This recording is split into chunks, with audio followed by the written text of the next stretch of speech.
A fruit seller once filled a hungry boy's backpack with fruit. A decade later, a luxury car stopped right in front of her stand. "Hello, welcome. Please enjoy, subscribe, and turn on notifications." Mariana Torres started her days before the sun rose, while the sky was still dark and the air had a chill.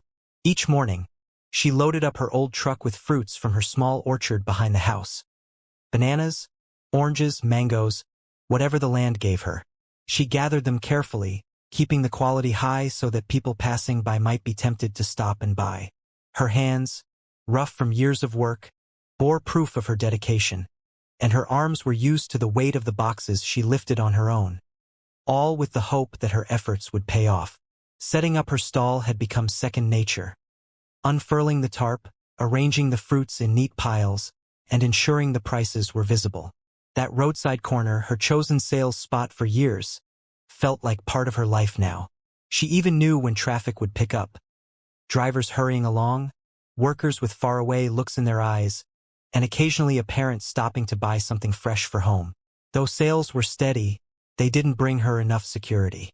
Each day felt uncertain, as she knew that if customers became fewer, her small savings would vanish quickly. Even so, she held on to hope that things would improve, even on days when the wind blew fiercely, tangling her dark hair as if to test her resilience. What remained unchanged over the years was her kindness. She held on to it as though it were a hidden strength, well guarded from life's hardships. And that kindness, without her realizing it, would eventually sow seeds for a change yet to come. Mariana didn't seek out recognition. She rose each morning out of necessity, with no other choice. The memory of her husband, who had passed so young, lingered with her as a gentle presence, like the breeze along the roadside. That same breeze sometimes made her close her eyes briefly and imagine what her life might have been like if he were still there. Perhaps she wouldn't have to carry everything alone. Perhaps they would have built something larger together. But all of that was just a distant possibility now, and she knew there was no time for regret. The morning wore on, and as the sun rose higher, warming the air, it did little to lessen the weight she carried. With her fruit stand as her only income, Mariana depended on each customer who stopped by. Although the local community admired her, she knew her earnings weren't enough to provide the security she longed for. The uncertainty of what tomorrow held was a constant weight on her mind, but her hope remained unshaken. That afternoon, the heat felt more stifling than usual. Mariana wiped the sweat from her forehead, gazing at the nearly empty road. The exhaustion of endless days weighed on her body, yet she stayed vigilant, hopeful for any passing car that might stop. Sales hadn't been good, and a growing worry started to cloud her mind, a shadow she tried her best to push aside. Then, across the road, she noticed a boy in ragged clothes with an old backpack. He looked about 15, but his face seemed older, marked by hardship. Mariana watched him approach a bus driver, gesturing as if asking for a ride. But soon the driver shook his head and shut the door. The boy's face fell, frustration mixing with resignation. And as he turned away, his eyes briefly met Mariana's. It was a fleeting look, barely noticeable, but it carried a silent plea for help. Knowing that feeling all too well, Mariana didn't hesitate. She stepped away from her stand and approached him, asking gently, "Are you all right?" The boy hesitated, unsure of how to respond. His eyes filling with tears he tried to hide. "I'm trying to get to the city but don't have the fare," he confessed, embarrassed. "My mom is sick, and I need a job so I can send her money. But without the fare, I can't go anywhere." Mariana's heart tightened. This boy reminded her of herself in her younger days, doing whatever she could to help those she loved. Without a second thought, she reached into her apron pocket and pulled out a few bills. "Here, take this. It should cover your fare," she said, holding out the money. The boy looked at her, surprised, initially refusing. "I can't take this. You work so hard too," he murmured. But Mariana insisted, placing the money in his hand with a smile. "You need this more than I do today. And let me fill your backpack with some fruit for the trip." With care, Mariana picked out some of the best fruit, filling his worn backpack. The boy watched, overwhelmed by her kindness. His eyes welled up with gratitude as he whispered, "I'll never forget this." "Thank you." Mariana nodded as if to say it was nothing, though she knew not everyone would have done the same. As the boy walked away, he looked back once more before heading to the bus stop, now with fare in hand and a bit of hope. Returning to her stall, Mariana felt a rare peace she hadn't known in ages. Giving without expectation reminded her that even in dark times, kindness was still possible. Years passed, and although that moment brought a small relief, Mariana's own struggles continued, building like waves pushing her to the edge. Her fruit sales, always modest, became even scarcer over time. Fewer people stopped, and her small orchard started to show signs of fatigue. The once thriving trees grew weaker, and she knew a bigger investment was needed to keep her land healthy, but her earnings barely covered basic needs. In rare moments of rest, Mariana sat on the porch of the old house she had inherited. Once a place of happiness, it now felt like a reminder of all she had lost. The walls had faded, the wood creaked, and leaks in the roof went unfixed. Yet, despite this crushing reality, Mariana wouldn't allow herself to give up. She held on to a quiet, inexplicable hope, a feeling that maybe, somehow, things could change, that perhaps her kindness and hard work would eventually be rewarded. But days went by, and that change didn't come.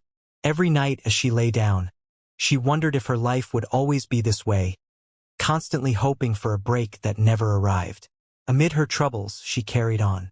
Her routine became a kind of anchor, grounding her and keeping despair at bay. Every day, she repeated the same actions: gathering fruit, setting up her stand, waiting for the few customers who would stop. The repetition kept her going, giving her purpose. And though her burdens grew heavier, she found solace in small moments: the soft breeze, the fresh smell of fruit, a customer's grateful smile. But loneliness stayed by her side, her friends and family having moved on with their lives, leaving her behind.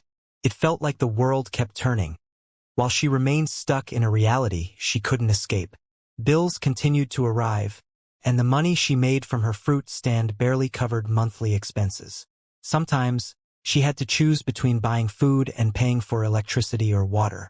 Financial hardship was nothing new, but recently, it felt like everything was slipping from her grasp. Years of physical work had taken their toll, and at the end of some days, she could hardly lift her arms to pack up her stall. Still, she couldn't stop. If she did, everything would collapse. Her work, though humble, was her only source of income. The orchard, the roadside stall, these were her entire world. One hot morning, Mariana, as always, was by her stall, arranging her fruit under the blazing sun. The traffic was slow, and the heat made her work harder. She expected little from the day, just enough to cover some basics. Time passed, bringing with it uncertainty and challenges, and it had been 10 years since she helped that boy by the roadside. Suddenly, under the midday sun, a luxury car pulled up and stopped near her stand. Mariana was taken aback. Such cars rarely stopped by. The passenger door opened, and a well-dressed woman in sunglasses stepped out gracefully. Then the driver's door opened, and a tall man in a sharp suit emerged, walking toward her with a warm, confident smile. There was something familiar in his eyes that stirred a strange feeling in Mariana. As he approached, he asked, "Mariana, do you remember me?"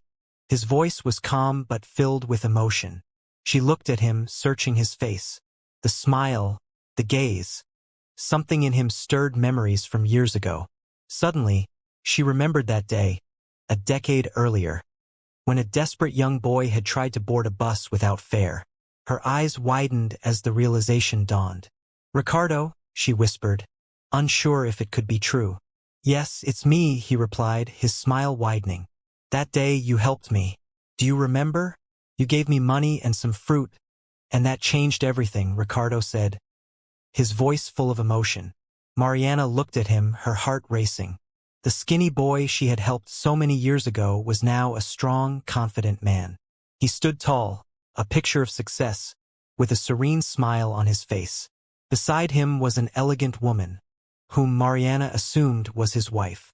She smiled gently, watching the reunion with quiet understanding.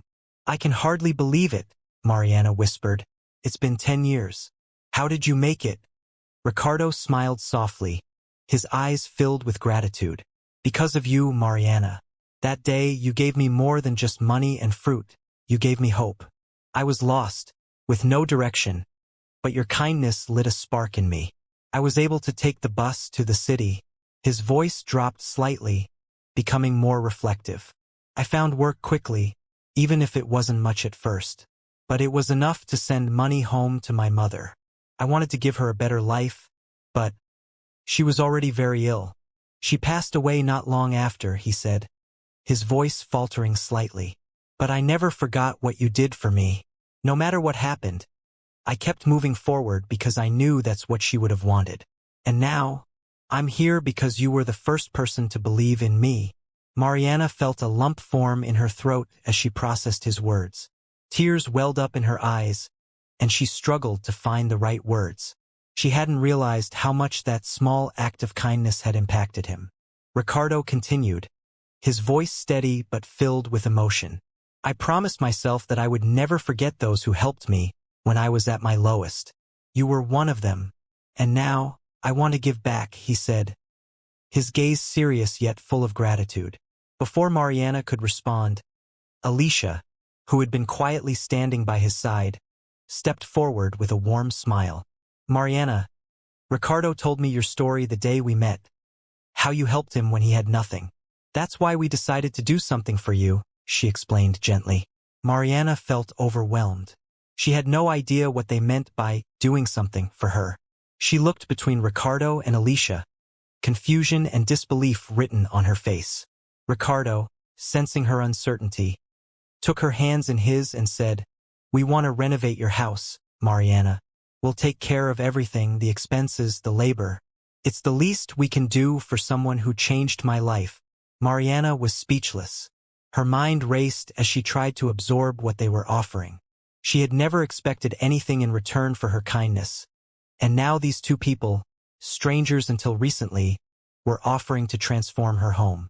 Her house, which had always been old and falling apart, was about to be completely changed. She couldn't believe it. The renovations began quickly, and Mariana hardly had time to comprehend what was happening. One day, her house was just an old, dilapidated building, and the next, trucks were pulling up outside, bringing workers and materials. Ricardo and Alicia spared no effort. They hired architects, builders, and painters. Every detail was meticulously planned. At first, Mariana felt like she didn't deserve such generosity, unsure how to accept such an overwhelming gift. She spent many days watching the work from the doorway, still in disbelief. "I don't know how to thank you," Mariana said, her voice filled with gratitude, as she met Ricardo during one of his visits to check on the progress. He smiled, placing a reassuring hand on her shoulder. "Mariana, you don't need to thank me. What you did for me was priceless, and this is just a small way for me to give back. I want you to have a home where you feel safe, where you don't have to worry about repairs or bills anymore." Mariana took a deep breath, her heart overwhelmed with emotion. She never imagined her life would change like this. As the weeks passed, the house began to transform before her eyes. The roof was repaired, leaks were fixed, and the old, dark rooms became bright and airy. The workers replaced crumbling walls and added windows that let in sunlight. For the first time in years, Mariana felt a sense of peace and hope. Her house was no longer just a place to live. It was becoming a home. One day, Alicia showed up with a bag full of samples and catalogs. "Mariana, have you thought about how you want to decorate your new home?" she asked excitedly. Mariana laughed softly, a bit nervous. "I've never really thought about it before. I've always been more focused on keeping it from falling apart than making it beautiful." Alicia smiled warmly. "Well, now you can think about it. This is your chance to make it your own." As Mariana looked through the fabrics and designs, something shifted inside her. For the first time, she felt like she had the right to dream, to imagine a home that was more than just a roof over her head. She started to imagine a place filled with warmth, light, and comfort. The renovation wasn't just physical. It was also changing her mindset. She was no longer just surviving. She was finally allowing herself to live. Weeks later, when the renovations were complete, Mariana could hardly recognize the place. Her once crumbling house had become a bright, welcoming home, filled with light and fresh colors. Ricardo and Alicia had transformed it into a place where she could rest and feel secure. Then, on one of his final visits, Ricardo spoke with determination. "Mariana, I don't want you to worry about money anymore. From now on, I'll provide you with a monthly allowance, enough for you to live comfortably. What you earn from your fruit stand will just be a bonus." Mariana stared at him in disbelief. She had always worked hard for everything she had, never asking for help. But now, Ricardo's offer was overwhelming, and she wasn't sure how to respond.